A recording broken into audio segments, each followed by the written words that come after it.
আমাদের এই জমিটি মারা গেছে এটা কালিশাপাড়া দারুল হাদিস পরে এই মাদ্রাসায় ওই মানে কৌমি পড়ার যারা লাস্ট দারুল হাদিস এটাই সে লাস্ট বছরে ছিল এবং বিয়ের মনে কথা ছিল মেয়েটার যে আসলে মেয়েটা বাবার এই তিনটা মেয়ে এটাই বড় মেয়ে।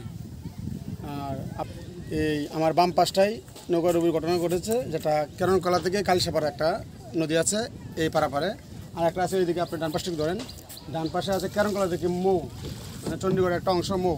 আর আপনি জানেন যে হাজার হাজার মানুষের প্রতিদিন চলাচল এই যে নৌকা দেখেন অলরেডি 3-4টা নৌকা চলতেছে, অনেক মানুষ। আর বিশেষ করে এটা আমাদের নেত্রকোনার বাইপাস রাস্তা, কিন্তু এটা আমাদের মানে সময় বাঁচানোর জন্য আমরা নেত্রকোনা দুর্গাপুর থেকে কিন্তু এদিক দিয়ে যাই।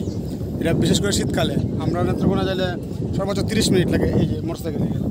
আবার এদিক দিয়ে আমরা কলমাকান্দা যাই 25 মিনিট বা 30 মিনিট লাগে, আবার ওই দিক দিয়ে গেলে বেশি সময় লাগে। আমাদের একটা বাইপাস রুট, এখানে আমাদের একটা ব্রিজ অতীব জরুরি।